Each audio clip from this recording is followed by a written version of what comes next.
Bonjour tout le monde et bienvenue au webinaire de la Société Santé en français. Je m'appelle Jérémy Robert, je suis agent des communications et de mobilisation des connaissances à la Société. Je vous propose aujourd'hui notre premier webinaire de la programmation hiver-printemps 2018 qui compte 6 webinaires au total et qui sont regroupés sous 2 types. Donc, la série développement professionnel et la série découverte. Euh, Tout d'abord, un petit survol de la SSF et des objectifs de nos webinaires. Donc, la Société Santé en français est un mouvement national mobilisateur qui, par la force de ses 16 réseaux provinciaux, territoriaux et régionaux, travaille pour améliorer l'état de santé de l'ensemble des francophones et acadiens et acadiennes vivant en situation minoritaire au Canada grâce à l'augmentation de l'accès à des services de santé de qualité offerts dans leur langue. Les objectifs poursuivis par les webinaires sont au nombre de 3. Premièrement, offrir un meilleur accès aux nouvelles connaissances, faciliter la prise de décision éclairée par les données probantes et, troisièmement, favoriser les interactions entre producteurs et utilisateurs de connaissances. Aujourd'hui, on a un webinaire qui s'intitule Guide de pratique d'accueil communautaire, faciliter l'intégration des étudiants et professionnels de la santé bilingue, qui sera donné principalement par Nancy Larivière, qui est coordonnatrice de projet du réseau Franco Santé du Sud de l'Ontario, Philippe Leblanc, qui est coordonnateur de projet pour l'AFMC, donc l'Association des facultés de médecine du Canada, Benjamin Stoll, qui est directeur général du réseau Santé Colombie-Britannique, Rachel Anderson, qui est responsable des bénévoles et des stagiaires pour le Centre de santé communautaire Hamilton-Niagara. Donc, le webinaire, pour le décrire en quelques mots, vise la présentation du guide de pratique d'accueil communautaire, donc les concepts clés et les exemples d'initiatives d'accueil pour appuyer les stratégies de recrutement et de rétention des ressources humaines bilingues en santé. Le guide est le fruit de connaissances développées à partir de plusieurs initiatives en provenance des divers réseaux de santé en français, en plus d'initiatives réalisées dans le sud de l'Ontario. Quelques mots sur Madame Larivière. Donc, Nancy détient un diplôme en sciences humaines et un baccalauréat en sciences de la consommation de l'Université Laval à Québec. Passionnée par le développement communautaire, elle continue de suivre diverses formations en développement durable et en engagement des collectivités. En tant que coordonnatrice du projet au réseau, Nancy travaille en collaboration avec les partenaires régionaux et provinciaux et nationaux afin d'optimiser les initiatives communautaires pour appuyer le recrutement et la rétention des ressources humaines bilingues en santé et bien sûr faciliter l'accès aux services de santé en français dans le sud de l'Ontario. Elle s'occupe en plus des diverses stratégies de communication et de réseautage du réseau Franco Santé du sud de l'Ontario. Avant de laisser la parole à Nancy et ses invités, j'aimerais vous donner quelques indications sur notre plateforme de vidéoconférence, donc Zoom Webinaire. Donc, en tant que participant au webinaire, vos micros et caméras ont automatiquement été mis en sourdine et vos caméras fermées. Seuls les présentateurs là, du webinaire ont le micro et la caméra allumés. Le webinaire va se dérouler en 2 temps. On va avoir une première partie de présentation de contenu pour environ 45 minutes et par la suite, on va avoir une dizaine de minutes pour échanger questions-réponses avec les présentateurs. Et à ce moment-là, vous avez 3 options qui s'offrent à vous comme participant.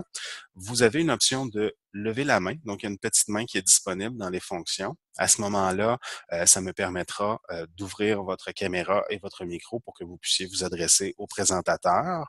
Vous pouvez encore utiliser 2 autres fonctions pour poser vos questions. Donc, la fonction questions et réponses et la boîte de dialogue, donc de conversation qui vous permettront de poser des questions. Et à ce moment-là, je ferai l'animation des questions avec les présentateurs. Donc, sans plus attendre, je cède la parole à Nancy et ses invités. Bon webinaire. Bonjour Jérémy. Donc laisse-moi partager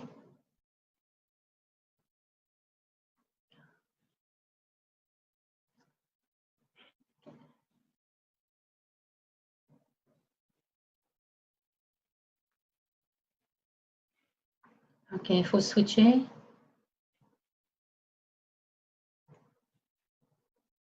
Parfait. Est-ce que vous voyez bien maintenant? On voit très bien, Nancy. OK, merci. Donc, merci à tous. Merci pour l'introduction, Jérémy. Alors, de ce fait, je vais vous présenter aujourd'hui la présentation du guide de pratique d'accueil communautaire. Donc, pour faciliter l'intégration des professionnels et des futurs professionnels ou les étudiants de la santé bilingue. Donc, premièrement, à qui s'adresse ce guide? C'est vraiment pour les partenaires qui souhaitent mettre en place des pratiques d'accueil communautaire dans leur région. Donc, les objectifs du guide sont de présenter des concepts théoriques et des concepts clés pour établir une pratique d'accueil, de présenter le répertoire des pratiques d'accueil communautaire nationales et vraiment, globalement, d'inspirer, de soutenir les partenaires du mouvement qui désirent mettre en place de telles pratiques dans leur région. Peut-être aussi que présentement, le guide n'est pas présentement disponible encore. Donc, ça va être un format PDF virtuel afin que nous puissions mettre à jour le répertoire le plus facilement possible. Et nous sommes près de la ligne d'arrivée. Alors, j'espère d'ici les prochains mois, les 2 prochains mois maximum, que le guide sera disponible. Donc, alors, c'est à venir. Donc, le contenu de la présentation sera de présenter les contextes du guide de pratique, de définir les définitions et les caractéristiques de l'accueil communautaire, présenter les 5 concepts clés à mettre en pratique, le concept de répertoire des fiches de pratique d'accueil, 3 exemples de pratiques, nous avons 3 partenaires tels que Jérémy a mentionné, et les prochaines étapes. Contexte. Donc, plusieurs d'entre vous connaissez possiblement la stratégie pour le recrutement et la rétention des ressources humaines bilingues qui a été développée au cours des 5 dernières années par la Société Santé en français et le réseau Franco-Santé Sud de l'Ontario. D'ailleurs, dans la dernière année, une plateforme de ressources en ligne a été développée pour les fournisseurs de services, les professionnels en ressources humaines et toute personne intéressée au recrutement et à la rétention afin de les outiller pour plus facilement venir recruter et retenir les professionnels, même les fournisseurs de services. Donc, si ça, c'est le contexte pour la stratégie auprès des fournisseurs, le guide d'accueil est en fait des pratiques d'accueil à l'extérieur du fournisseur de services, donc auprès de la communauté, pour venir soutenir les efforts du fournisseur de services. Alors, c'est un peu dans ce format-là que vous pouvez voir. Donc, oui, le guide d'accueil va être, entre autres, intégré dans la ressource en ligne, mais aussi à travers d'autres ressources. Donc, comme Jérémy a mentionné, le guide aussi se base sur l'expérience acquise des différentes pratiques d'accueil communautaire qui ont vu le jour dans différentes régions du pays et à travers nos différents partenaires aussi, soit la Société Santé en français, les 16 réseaux, et bien sûr le Consortium national de formation en santé, Médecins francophones du Canada et l'Association des facultés de médecine du Canada. Donc, à noter que les initiatives ont été mises en place pendant la période 2013-2018, mais même avant cette période, il y avait déjà des initiatives qui existaient. Donc, c'est à la base de toutes ces connaissances-là que le guide prend forme et que les répertoires vont contenir un peu ce bagage de connaissances. Définition et caractéristiques. Alors, premièrement, le guide va définir un peu qu'est-ce qu'une communauté. Alors, la définition que je vous propose, c'est une communauté est un groupe organisé qui est assez important pour que les individus qui en sont membres s'identifient eux-mêmes par cette appartenance à ce groupe. Alors, le concept clé ici, c'est sentiment d'appartenance à un groupe. C'est ça qui forme le concept de communauté. Dans le cadre du guide, bien sûr, on fait référence à la communauté francophone en situation minoritaire. Mais vous comprenez que c'est un concept très abstrait et ça se trouve où, la communauté? Alors, c'est vraiment très général. Donc, le guide invite les personnes qui mettent en place des pratiques d'accueil de vraiment bien définir à quelle communauté ils veulent mettre en pratique, mettre la pratique d'accueil en place. Donc, par exemple, est-ce qu'on parle d'une communauté de futurs professionnels au sein d'une faculté de santé? Est-ce que l'on parle d'une communauté géographique, locale, de professionnels qui travaillent dans une certaine région? Donc, c'est important pour mettre en place une pratique de définir notre communauté. Communauté accueillante. Donc, le guide propose la description suivante pour une communauté accueillante. Donc, une communauté qui permet d'attirer et de retenir les individus en déterminant et supprimant les obstacles, en favorisant un sentiment d'appartenance, en répondant à des besoins individuels variés et en offrant des services qui favorisent une intégration réussie. Donc, c'est une définition assez générale qui peut comprendre différents types d'accueil et toute pratique d'accueil qui va contenir un de ces points-là va être définie comme une pratique d'accueil, donc une pratique d'accueil dans une communauté.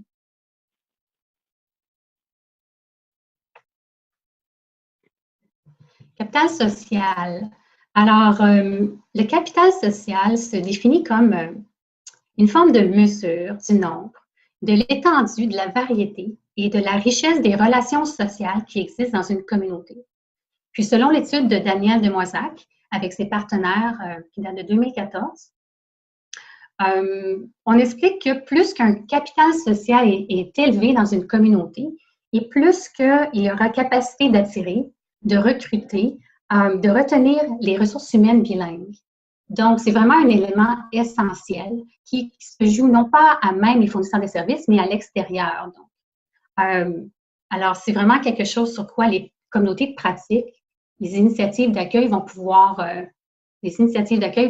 jouer. Le capital social, c'est vraiment ce qu'on recherche. Donc, alors, c'est vraiment les éléments. Puis, comme on explique ici, fort capital social se distingue par des liens forts et dynamiques, la présence de normes sociales solidaires, le niveau de confiance mutuelle important, des liens multiples et diversifiés. Alors, donc, le guide élabore un peu plus sur le concept de capital social et comment c'est important, c'est un élément essentiel de toute pratique d'accueil communautaire. Par contre, le terme capital social est un petit peu socio-économique, si vous me permettez. Puis, au lieu de compter de l'argent, on compte des relations sociales. Puis, un concept un peu abstrait, puis un petit peu froid. Donc, je voulais vous offrir aussi cette définition-là d'un poète et professeur. Donc, se sentir bienvenu, sortir de la solitude pour l'autre. Au cœur de tout développement communautaire est le désir de connecter les citoyens à d'autres citoyens. Cet acte de jonction, petit ou grand, forme le remède fondamental à la solitude. Pourquoi c'est important? Parce que le problème de recrutement et de rétention est souvent causé par le manque de support.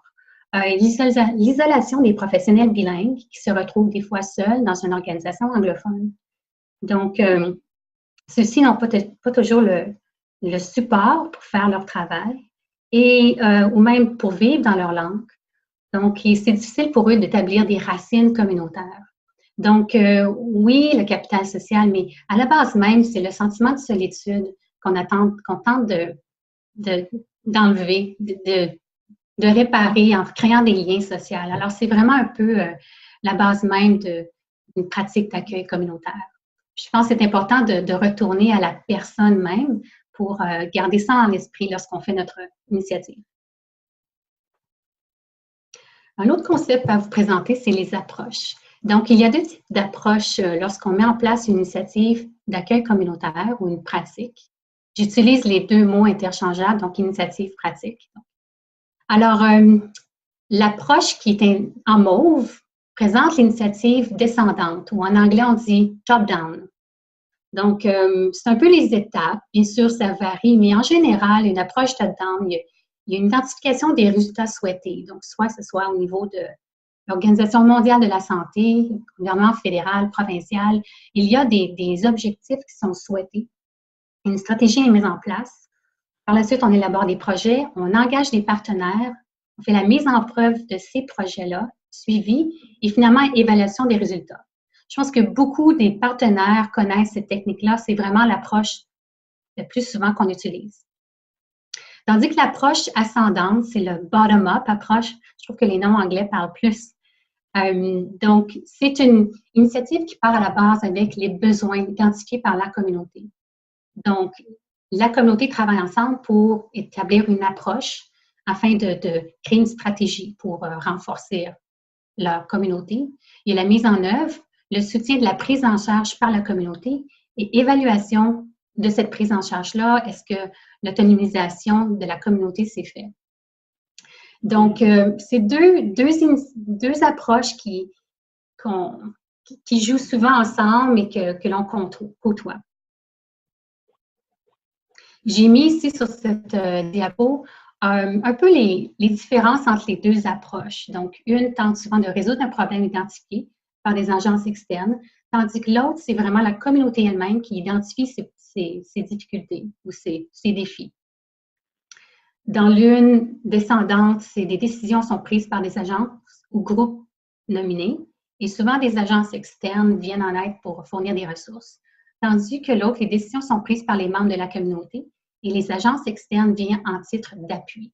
Donc, le guide fait un peu va mettre un peu en lumière ces deux initiatives-là, c'est du type d'approche-là quand vient le temps de mettre des initiatives en place. J'ai trouvé cette illustration-là, je trouvais ça intéressant pour expliquer justement les tensions qui existent entre ces deux approches-là et où est-ce qu'on se trouve. Alors, imaginez que l'édifice que vous voyez est en fait le système de santé. Le bonhomme tout en haut se trouve à être les décideurs politiques. Donc, c'est la vision du top-down, descendante. Puis, tandis que notre petit bonhomme en bas représente le bottom-up approche avec la communauté. Donc, le petit bonhomme et la communauté. Donc, les deux se regardent, puis lui en haut dit, est-ce que c'est un édifice ou un cheval? Tandis que lui en bas se demande, qu'est-ce que ces contours-là représentent exactement? Donc, je trouvais ça intéressant pour démontrer comment les organisations du haut, lorsqu'il vient à mettre en place une stratégie, des fois, ils n'ont pas toujours une bonne vision des besoins et de la réalité des communautés en bas. Donc, c'est difficile à eux pour vraiment identifier tout ça. Tandis que du bas, les communautés n'ont peut-être pas toujours une perspective globale du système de santé, puis comment toutes les choses se connectent ensemble. Et là, hier, je regardais cette image, je me demandais où est-ce que se trouvent un peu les partenaires du mouvement ou les réseaux en santé, puis je me disais peut-être qu'on est un peu dans le milieu entre les deux. Donc, on voit les initiatives, les besoins au niveau fédéral, provincial, les stratégies qu'on désire mettre en place, mais aussi on est en lien avec la communauté. Puis, ça peut être des fois une position un peu inconfortable parce qu'on est comme pris en sandwich, mais en même temps, c'est une belle opportunité de faire des ponts entre ces deux mondes-là, ces deux besoins-là et le besoin de rallier le tout par justement des initiatives communautaires.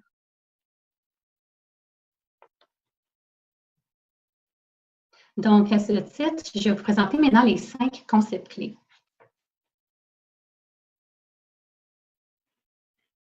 Donc, premièrement, le guide n'a pas l'intention, le guide n'a pas comme objectif de créer une troisième modèle d'approche entre le top-down et le bottom-up, mais de voir comment on peut mieux fusionner ces deux approches-là afin de répondre aux besoins des communautés et aux objectifs stratégiques définis par les décideurs publics.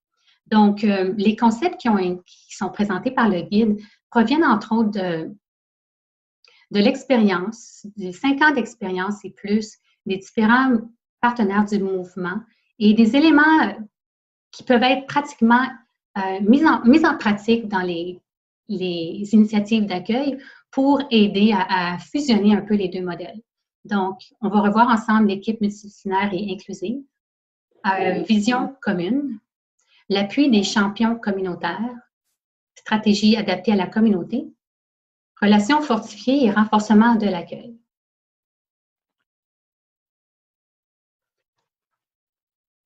Équipe multidisciplinaire et inclusive. Alors, peut-être plusieurs d'entre vous reconnaissez ici le pentagramme avec les 5 partenaires en santé présentés qui étaient proposés par l'Organisation mondiale de la santé. Donc, professionnels de la santé, décideurs politiques, communautés, gestionnaires de services de santé et institutions de formation. Donc, bien sûr, ces partenaires-là le guide explique comment, pour mettre en place une initiative ou une pratique communautaire, c'est vraiment très important d'engager et de valoriser ces différents partenaires-là pour avoir une perspective globale. Parce que une équipe multidisciplinaire possède des façons de penser différentes qui lui permettra de développer des idées variées et créatives. Et de plus, avant même que la pratique d'accueil soit mise en place, élaborer, travailler au sein d'une équipe multidisciplinaire va déjà permettre de renforcer en quelque sorte le capital social de votre communauté. Parce que vous créez des liens entre les personnes, vous brisez les silos et vous amenez les professionnels, la communauté, les décideurs, gestionnaires et institutions de formation de se pencher ensemble sur une problématique et d'apporter leur point de vue. Alors, c'est une façon très enrichissante de travailler. Bien sûr, la collaboration peut se faire à travers un comité aviseur. Ça peut être le groupe qui collabore à mettre l'initiative en place. Il y a différents formats, mais s'assurer d'impliquer tout le monde, c'est vraiment le concept clé ici. Le guide propose un peu de vous démontrer finalement comment, en fait, c'est un petit tableau ici qui permet d'identifier comment chaque partenaire peut venir contribuer à l'équipe et qu'est-ce que les partenaires peuvent avoir besoin de l'équipe, ce qu'ils ont besoin d'aller rechercher de l'équipe. Donc, juste pour vous expliquer le graphique, donc le petit plus indique qu'est-ce que le petit plus en vert que vous voyez indique qu'est-ce que chacun des partenaires peut venir apporter, contribuer à l'équipe multidisciplinaire, tandis que le petit moins indique en rouge indique ce que le partenaire, c'est quoi son défi rencontré et qu'est-ce qu'il a besoin que l'équipe vienne combler comme besoin. Donc, et bien sûr, le code couleur indique là, orange, l'information du professionnel, bleu et tout. Institution de formation, vous voyez que je l'ai séparé en deux dans la base. Bien sûr, c'est des contextes, on généralise ici. Et peut-être qu'il y a des professionnels qui vont dire, ben moi, ma charge de travail ne m'empêche pas de participer. Donc, l'idée ici, c'est simplement de vous dire que dans les 5 dernières années, selon notre expérience, on a pu faire quand même un portrait assez général qui détermine un peu les besoins et les lacunes et comment tout le groupe ensemble peut venir appuyer les uns les autres pour, à la fin, donner une perspective globale d'une situation, d'une problématique ou afin de mettre en place une initiative qui va vraiment répondre aux besoins de tous. Alors, le guide développe un peu plus, il y a un peu plus de besoins, de défis rencontrés, mais je voulais quand même vous donner un sens de ce qui en est, puis comment justement c'est l'union de toutes ces personnes-là ensemble qui peut aider à vraiment mettre une initiative en place. Le deuxième concept clé est vision commune, donc intégrer les priorités de toutes les parties. Donc, pour ceux qui étaient au rendez-vous santé en français en 2017 et vous avez écouté l'allocution de Dr. Bolin, c'était son deuxième coup de cœur. Donc, de déterminer la cause qui nous unit. Alors, ici, l'exercice, c'est de prendre le temps de développer un bon processus de travail pour assurer la réalisation d'une initiative d'accueil. Trop souvent, on saute à pieds joints dans la mise en application, il faut mettre en pratique, sans prendre le temps d'identifier la priorité, puis vraiment, qu'est-ce qui fait que ces personnes-là peuvent bien travailler ensemble, s'assurer d'avoir un langage commun aussi. Et ce qui va faire la réussite. Donc, dans mon expérience, entre autres, j'ai vu des fois des communautés de divers partenaires ensemble, puis que l'initiative n'a jamais eu lieu parce qu'on n'a jamais été capable de définir clairement c'était quoi qui nous initiait. Puis finalement, ça l'a pas vraiment, s'est effondré. Donc, le guide va proposer, entre autres, les éléments essentiels à prévoir pour assurer l'actualisation d'un changement par une équipe. Alors, voyez-vous, si l'équipe est au centre, les mains, c'est la cause qui nous unit au centre. Donc, le fait d'avoir une vision commune, le fait d'identifier un peu les compétences de chacun des joueurs, des acteurs de l'équipe, d'identifier aussi les motivations de tous. Si les motivations pour un partenaire professionnel est une telle, peut-être que la motivation pour un citoyen de la communauté est différente. Donc, prendre le temps de les nommer puis de s'écouter. Par la suite, identifier les ressources, le temps, l'argent, les ressources que nous avons besoin pour avoir avancé le projet et bien sûr établir un plan d'action, un plan de communication dans l'équipe pour que nous puissions vraiment avancer et bien se comprendre.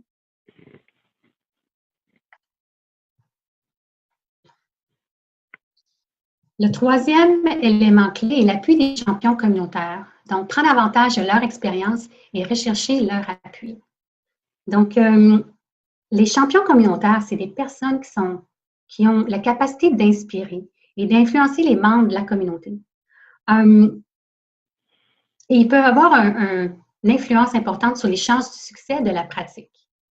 Donc, j'aime les appeler souvent des points névralgiques. Si vous connaissez la réflexologie, donc il y a des points sur le corps que si tu pèses ici, ça va venir assurer ou faire du bien à différentes parties du corps. Alors, les champions sont des points névralgiques que si nous les utilisons pour s'assurer de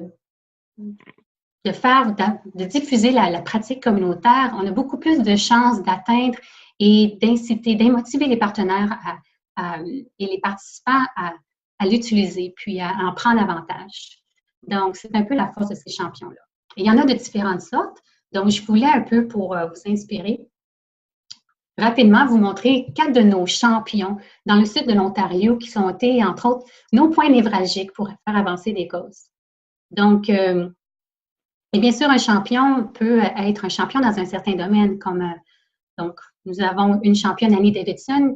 On s'est rendu compte qu'elle était absolument très bonne à expliquer aux gestionnaires de services de santé comment parler avec les stagiaires, comment s'assurer de bien les écouter, parce que les stagiaires cherchent des stages et des fois, donc le langage, des fois, entre les deux, donc simplement, Annie avait la capacité de mettre ces champions-là, de parler et d'aider les gestionnaires à trouver des stagiaires puis à bien intégrer les étudiants.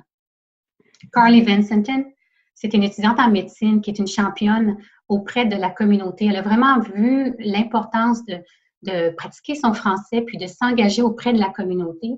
Puis elle est impliquée dans tout plein de projets. Donc, c'est vraiment une source de motivation pour les autres étudiants. Ike Okafor de l'Université de Toronto est un champion communautaire où vraiment il y a l'équité en santé, c'est quelque chose qui le tient à cœur, qui l'anime beaucoup. Donc, pour lui, le fait d'avoir service en français, ça l'allait de soi, puis il est très, très passionné par la cause. Nicole Diego, c'est une travailleuse sociale, championne communautaire. Elle, après avoir fini sa formation en travail social, elle a toujours vu l'importance d'accepter de prendre des stagiaires francophones et de renforcer et de sensibiliser la faculté à la cause francophone et à s'assurer de faire le pont entre la communauté et sa faculté. Donc, je suis sûre que dans vos différentes régions, dans vos différents projets, il y a des champions communautaires qui peuvent vous aider à avancer la cause et vous amener à prendre avantage de ces champions-là. Je vous invite à faire ça. Le quatrième point, c'est la stratégie adaptée à la communauté pour assurer l'appropriation locale de l'initiative. Donc, vous pouvez avoir le plus gros, le plus beau projet au monde d'accueil communautaire, mais si la communauté n'est pas capable de la prendre en main à la fin, ça ne pourra pas durer. Donc, des fois, il vaut mieux avoir une initiative plus petite, qui est vraiment ciblée et qui s'adapte vraiment bien à la réalité de la communauté afin qu'elle puisse prendre forme et grandir et s'épanouir et développer encore plus de petites pratiques d'accueil. Donc, c'est un peu l'idée que le guide va vous présenter plus en détail cette section-là, comme quoi c'est important d'adapter les communautés, les pratiques communautaires aux différentes communautés. Le dernier point, c'est relation fortifiée et renforcement de l'accueil. Donc, encore plus important que la stratégie d'accueil mise en place, c'est les bénéfices qui en suivront entre les membres de la communauté. Donc, le réseautage social, collaboration, échange, amitié, sentiment d'appartenance et de fierté. Le problème, c'est que c'est difficilement mesurable, ces choses-là. Parce qu'il faut mesurer nos extrants lors du processus d'évaluation. C'est difficile d'aller chercher ça. Mais il reste que c'est des preuves indéniables de l'enrichissement du capital social à court et à long terme. Donc, ça veut dire que votre initiative fonctionne. Une des pratiques intéressantes par rapport pour enrichir les relations, c'est les communautés de pratique. C'est à la mode, présentement, il y en a beaucoup. Et on définit une communauté de pratique comme une communauté, un groupe qui interagit, apprend ensemble, construit des relations et à travers cela développe un sentiment d'appartenance et un mutuel engagement. Donc, je ne sais pas où j'en suis dans le temps. Jérémy? Il reste environ 5 minutes. Parfait. OK, merci. Donc, alors vraiment, la communauté de pratique, c'est un modèle vraiment qui permet, c'est mesurable, c'est ça qui est intéressant. Donc, les effets d'une communauté de pratique vont faciliter le partage d'expériences, faciliter la division des ressources, le partage aussi interdisciplinaire, augmenter les connaissances des membres, le capital social et le niveau de satisfaction aux employés au travail parce qu'ils vont se sentir soutenus puis capables d'avoir un impact dans leur travail. Et le bonus, c'est que oui, c'est quantifiable. On peut, les extras en termes d'engagement des membres et des niveaux d'échange et du type de ressources qui est partagé vont être quantifiables dans un environnement virtuel. Alors, ça, c'est vraiment bien. Donc, c'est un modèle que je vous incite à regarder. Donc, pour faire un résumé, les pratiques d'accueil pour accroître le capital social. Donc, nous avons 5 concepts clés, soit les équipes multidisciplinaires et inclusives, adopter une vision commune, une stratégie pour un processus de travail qui unifie l'équipe, avoir l'appui des champions communautaires, s'assurer de connaître les points névralgiques dans notre communauté et d'en prendre avantage, stratégie adaptée à la communauté pour s'assurer sa durabilité à long terme, et relations fortifiées et renforcement de l'accueil. Donc, l'idée, c'est qu'en mettant en pratique ces 5 concepts clés, nous allons pouvoir rapprocher le concept d'approche descendante et ascendante ensemble pour mieux les harmoniser. Pour ce qui est maintenant du répertoire de pratique.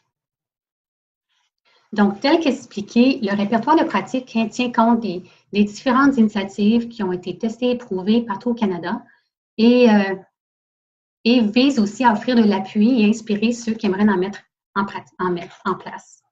Donc, la fiche d'information pour pratique d'accueil communautaire. Donc, je voulais vous donner simplement un exemple. Elle sera accessible en ligne. Donc, toute organisation qui veut rajouter une pratique pourra facilement la faire à travers un lien pour un Google Doc qui donne accès au formulaire que vous voyez. Puis, on s'est assuré que ce soit un modèle très facile. C'est vraiment, ça peut être fait à travers du copy-paste. C'est des boutons clic-clic. Donc, en très peu de temps, l'initiative peut être ajoutée sur le répertoire. Et même, il y a possibilité de rajouter, de télécharger des ressources. Alors, on a pensé à cette option-là aussi. J'ai voulu vous donner un exemple un peu d'une fiche de ressources. Alors, ici, c'est basé sur une initiative sur laquelle on travaille présentement, que je travaille présentement. Donc, ça se passe en Ontario, communauté de pratique pour professionnels bilingues. Vous voyez un peu la liste des partenaires engagés. La personne ressource, si vous voulez plus d'informations, qui vous allez devoir rejoindre.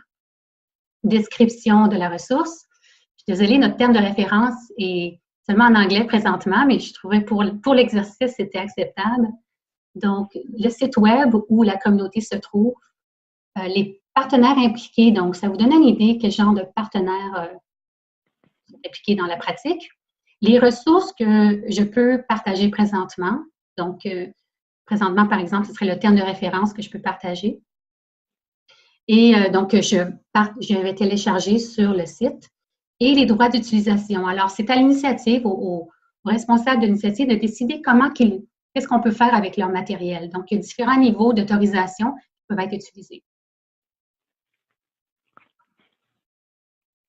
Maintenant, nous sommes rendus au niveau des exemples.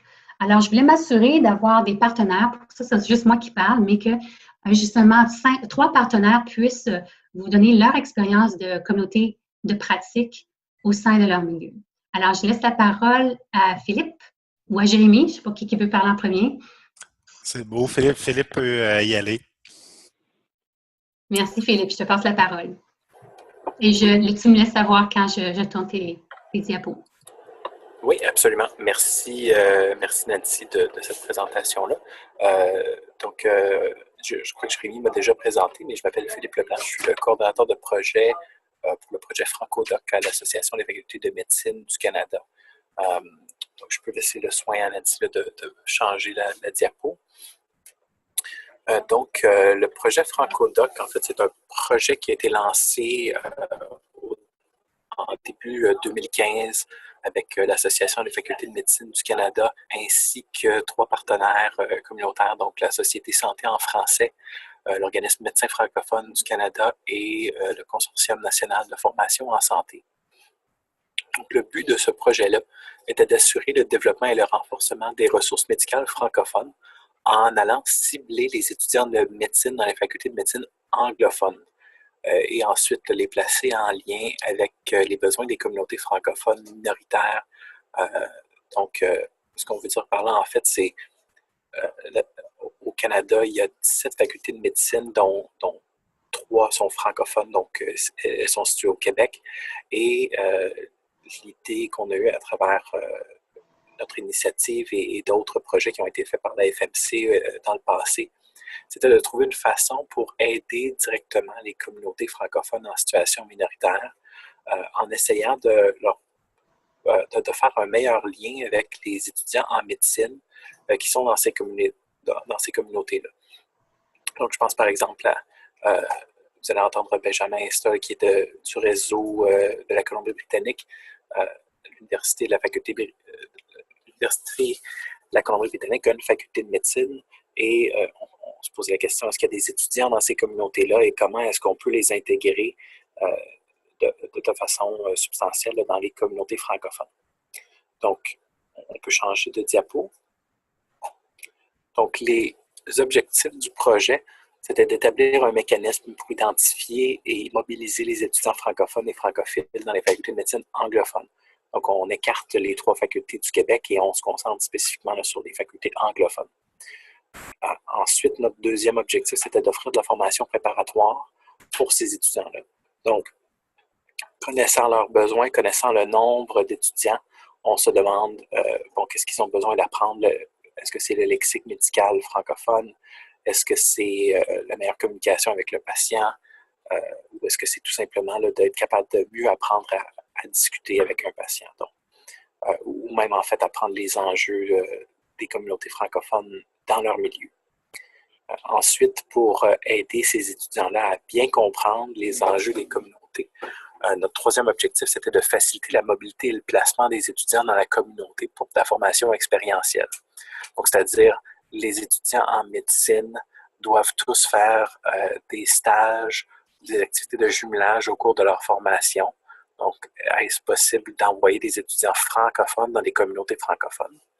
Et puis, notre dernier objectif, qui est sur la prochaine page, sur la prochaine diapo, c'est de faciliter les alliances entre les facultés de médecine et les réseaux de santé en français et l'Organisme Médecins francophones du Canada. Donc, tout ça, c'est fait pour engager les étudiants et maximiser le recrutement et l'intégration des professionnels de la santé francophone dans les communautés francophones. Donc, à travers cet objectif-là, en fait, on a utilisé une approche de collaboration entre les écoles de médecine qui, eux, ont l'expertise au niveau de l'enseignement et aussi des communautés francophones au sein même de chaque province parce qu'eux connaissent mieux le contexte d'accès aux services de santé, ils connaissent les enjeux et puis cette connaissance-là est bénéfique pour les écoles de médecine qui peuvent ensuite mieux comprendre quels sont les enjeux communautaires. Donc, on peut passer à la prochaine diapo. Donc, on a eu quelques succès là, depuis le lancement du projet. Donc, on a créé 14 comités de liaison dans les facultés et les communautés francophones. On a eu un très grand engagement là, au niveau des étudiants envers la francophonie. Nancy parlait là, justement 2 personnes qui sont incluses dans le projet Francodoc, donc Ike Okafor, qui est à l'Université de Toronto, qui est notre représentant facultaire là-bas, et puis aussi Carly Vicentin, qui est une étudiante de médecine de la Faculté de Toronto, qui a été très inclue là, dans le projet. On voit ces exemples de succès-là un peu partout à travers le Canada. Donc, en termes d'étudiants francophones et francophiles, on en a identifié au-dessus de 550, donc à travers le programme de médecine en général dans les 4 premières années d'études. Et puis, depuis 2016, on a calculé qu'il y a environ 150 à 200 étudiants qui parlent le français au niveau avancé, intermédiaire ou débutant, qui entrent dans les facultés de médecine à chaque année. Donc, on essaie d'utiliser leur capacité linguistique pour les encourager à travailler et apprendre sur les communautés francophones. Donc, prochaine diapo. Donc, je mentionnais justement l'intérêt accru des étudiants et la tenue d'activités d'apprentissage. Donc, depuis le lancement du projet en 2015, il y a eu au-dessus de 70 activités d'apprentissage qui ont été faites. Même chose pour des activités de réseautage entre des cliniciens francophones et les communautés avec les étudiants. Donc, beaucoup d'engagement à ce niveau-là. Prochaine diapo. On a aussi créé une boîte à outils sur le site web de la FMC, donc qui contient un bon nombre de ressources par rapport à l'apprentissage du français médical et aussi culturel, et une base de données sur des occasions d'apprentissage en français. Et puis, je crois que j'ai une dernière diapo par la suite. Ensuite, je vais laisser... Ah, ben voyez-vous, voilà. Merci. Je vais laisser la parole à quelqu'un d'autre. Si vous avez des questions, ça va me faire plaisir de répondre.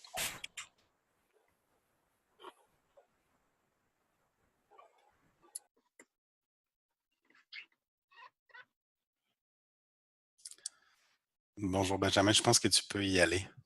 Très bien. Donc, bonjour à tous, mon nom est Benjamin Stoll, et donc je vous parle de la Colombie-Britannique pour vous montrer un peu les différentes pratiques qu'on a mis en place pour essayer d'intéresser les professionnels à notre communauté francophone. On peut y aller, Nancy. Merci. Donc, l'objectif de notre projet Communauté accueillante, c'était en fait réintégrer ces professionnels qui ont parfois la pratique du français un peu lointaine au sein de notre communauté, et surtout sensibiliser les étudiants et les professionnels grâce à des outils qu'ils pourront utiliser dans leur pratique quotidienne. Deuxième objectif, c'était augmenter l'accès aux services de santé, puisque plus les professionnels s'identifient, plus ils peuvent nous servir, et donc face à un patient francophone, vont avoir le réflexe de le servir en français. Et enfin, c'était valoriser justement tous ces professionnels qui parlent français pour les aider à se sentir qui font part de notre communauté. Toutes les informations dont je vais vous parler, les exemples qui vont suivre, sont sur le site réseausanté.ca, et je vais vous envoyer un petit lien ensuite sur la boîte de dialogue pour retrouver les interviews dont je vais parler juste après. On peut enchaîner.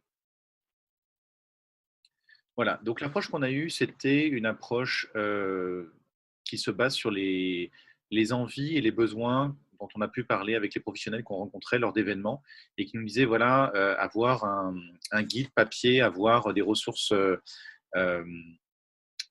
imprimées, c'est pas forcément la meilleure pratique aujourd'hui par rapport à notre quotidien assez chargé. Par contre, ce qui nous intéresserait serait peut-être des choses en ligne, plus interactives, et l'approche des vidéos, c'est défini comme ça. Donc, vous voyez, la première chose, c'est on a créé des entrevues en fait pour les métiers qu'on voulait présenter à la communauté. Et donc, je vais vous détailler ça par la suite. On a aussi créé, comme disait Philippe juste à l'instant, des ressources un peu plus spécifiques sur du vocabulaire, de la terminologie, notamment pour les étudiants ou les professionnels qui souhaitaient renforcer leur vocabulaire, pouvoir maîtriser leur pratique. Et enfin, on a mis en avant nos partenaires avec qui on travaille ici pour bien renforcer l'aspect communautaire et montrer qu'on n'est pas tout seul à faire avancer la santé en français en Colombie-Britannique.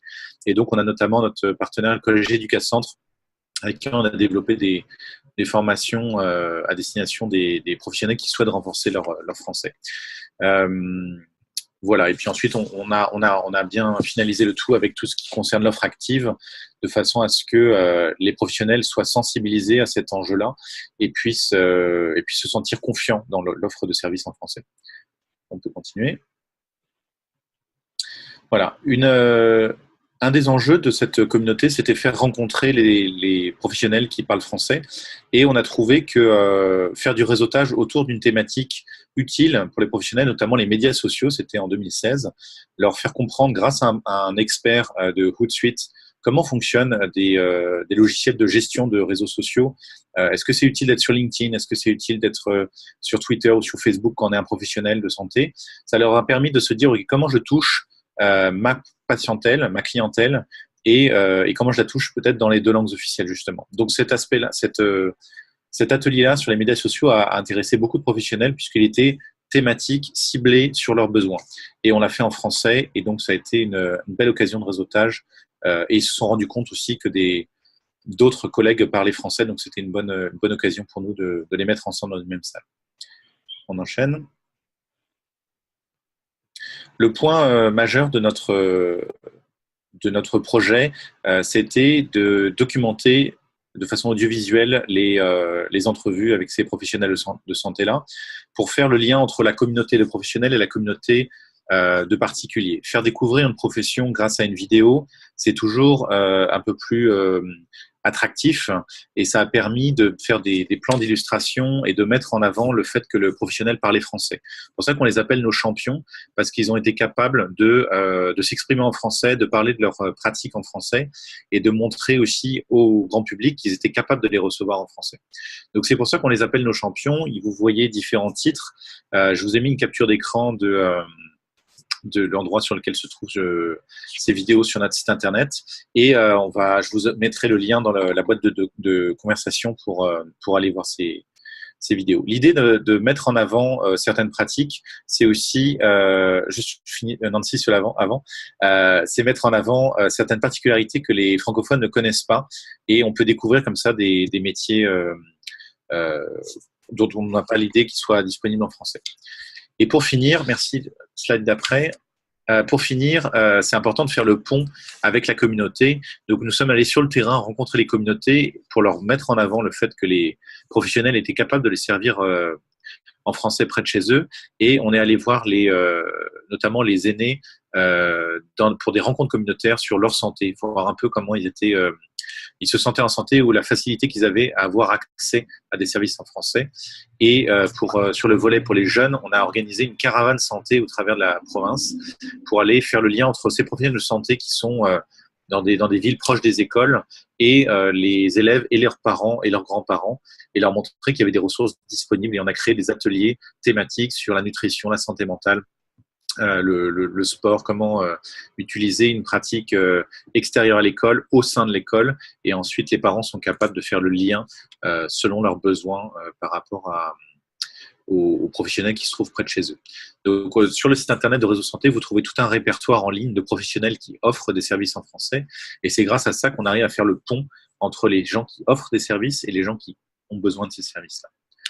Voilà, et je crois que c'était ma dernière slide, Nancy. Super, merci.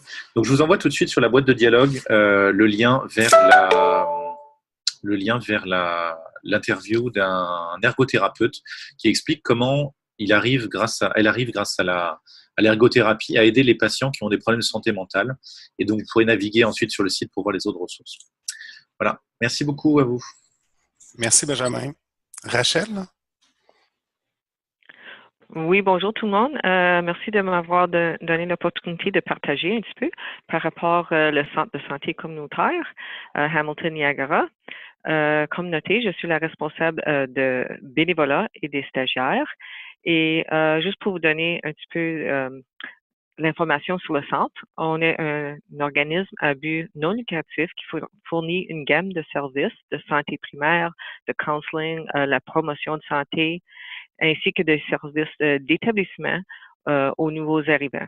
Alors, on opère de deux emplacements, Hamilton et une à Welland, qui est compris pour la région Niagara. Alors, je voulais juste vous parler un petit peu par rapport à notre rôle comme agente hôte pour le projet Communauté accueillante. Et comme vous voyez, je crois que c'est noté ici, je change de... C'est noté ici le but du projet.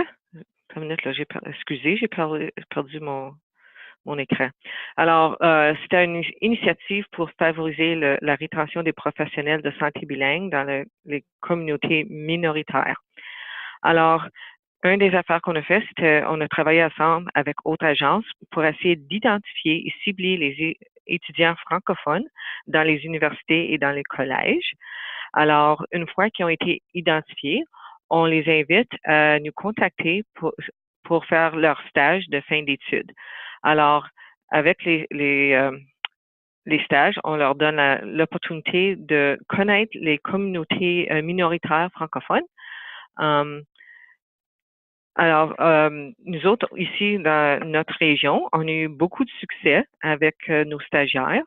Et la raison que je crois qu'on a eu de succès, c'est que c'est la façon que les stagiaires ont été accueillis une fois qu'ils sont rentrés ici dans la région. Alors, chaque stagiaire, en arrivant, reçoit des trousses d'accueil. Et dans les trousses d'accueil, on essaie de partager les informations sur plusieurs différentes agences francophones dans la région, les ressources, des services qu'ils peuvent chercher pendant qu'ils sont ici, si nécessaire. On leur fournit aussi de l'information générale par rapport à la région. Alors, on veut faire la promotion de la région en cas qu'ils décident de pratiquer une fois qu'ils sont gradués dans notre région. On veut qu'ils soient connaissants de les services offerts ici, les systèmes scolaires francophones, même les activités de loisirs. On veut qu'ils connaissent vraiment la région qu'on présente. Alors aussi, je voulais juste partager un petit peu une des affaires qu'on a faites. On a travaillé ensemble avec autres agences pour faire une tournée d'autobus au mois de mars l'année passée.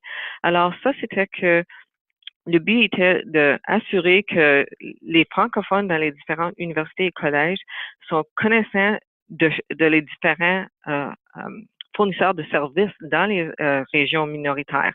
Alors, c'était une tournée d'autobus. Les étudiants sont venus, ils ont visité 5 différentes agences francophones ou des agences qui ont le mandat d'offrir des services en français. Et les résultats étaient qu'on a eu beaucoup de stagiaires qui ont participé, des étudiants qui ont participé, mais on a trouvé avec le projet Autobus, il y a quelqu'un qui a réussi à trouver un stage avec une des agences et il a trouvé un emploi. Nous autres, ici au centre de santé, nos statistiques pour l'année 2017-2018, c'était très formidable. On était très contents. On a eu une douzaine de stagiaires qui ont fait des stages. Il y en a qui étaient dans le domaine de médecine, nutrition, éducation, des travailleurs de services sociaux. Alors, pour nous, c'était excellent qu'on ait eu un bon succès avec les stagiaires. Encore, ils ont fait presque 2000 heures de stage parmi nous. Et c'est un vrai atout, pas seulement pour les stagiaires, mais pour nous, de recevoir des jeunes étudiants qui sont bien formés et qui peuvent offrir le soutien à nos programmes. Alors, j'essaie de voir si j'ai d'autres commentaires à faire. Alors, comme j'ai dit, pour moi, c'est l'accueil qui est très important. Il faut assurer que les stagiaires ont l'opportunité de faire des connexions professionnelles, alors du réseautage avec autres professionnels dans leur domaine. Et comme ça, ils peuvent connaître c'est quoi pratiquer dans leur domaine dans une région minoritaire. Alors, je crois pas que j'ai autre chose à dire. Je suis prêt à prendre des questions si nécessaire. Merci. Excellent. Merci beaucoup, Nancy. Merci beaucoup, Philippe, Benjamin et Rachel. Écoutez, il est présentement 12h56. Donc, le webinaire est de midi à 13h. Ça laisse très peu de temps pour les échanges. Ce que j'ai envie de faire, peut-être, Nancy, si on peut arrêter le partage d'écran, c'est, dans le fond, de se diriger vers la fin, mais j'aimerais ça, dans le fond, savoir s'il y a des gens qui sont intéressés à entrer en relation avec Nancy pour adresser leurs questions par la suite. On a eu un contenu très riche avec des initiatives très riches et puis je pense que il y a moyen en fait de vous mettre en relation pour échanger soit sur les initiatives ou le cadre de pratique. Oui, Nancy. Attends un petit peu, j'ai activé ton micro. Ah, j'ai vu une question de la part d'une personne en me demandant si le guide va être disponible aussi en anglais. Donc, Oui. après ma barre, au départ, il va sortir en français en premier lieu, mais oui, on a une intention de l'avoir aussi en anglais disponible, mais dans une deuxième étape. Super, merci. Oui, effectivement, j'avais vu aussi cette question-là au tout début. Peut-être, Nancy, si tu voulais juste nous dire un petit peu la suite des choses, tu l'as mis dans ta présentation, mais je pense qu'il va y avoir peut-être des éléments de diffusion ou, je dirais, de rendre public là, autant le guide que bon les initiatives là, en ligne. Ça pourrait peut-être intéresser nos participants. OK, oui, pour les prochaines étapes, vous m'entendez? Oui. Oui. OK, donc c'est vraiment de finir le design graphique du guide. Comme je dis, ça va être un PDF virtuel. Ajouter les initiatives et ressources au répertoire, donc s'assurer d'avoir le répertoire en ligne le plus rapidement possible. Ça va être plus rapide que, ça va être assez rapide. Puis, bien sûr, faire le lancement du guide en ligne. Donc, je pense que d'ici la fin mai, le guide va être accessible à tous, puis disponible sur les différentes plateformes, dont Savoir Santé, la ressource en ligne pour la stratégie RH et autres plateformes de diffusion. Super, merci. Je vais partager l'écran.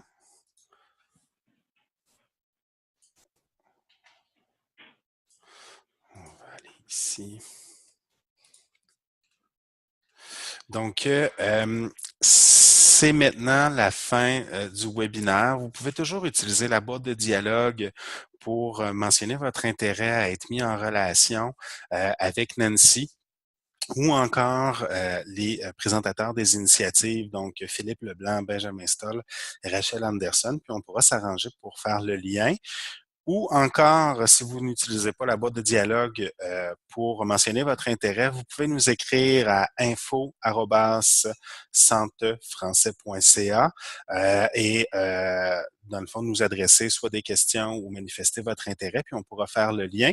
C'est aussi l'adresse générique pour vous inscrire soit à la liste de distribution des webinaires pour recevoir les prochaines invitations au webinaire, ou vous pouvez aussi aller sur notre site, donc santefrançais.ca, dans la section webinaire, le calendrier y figure.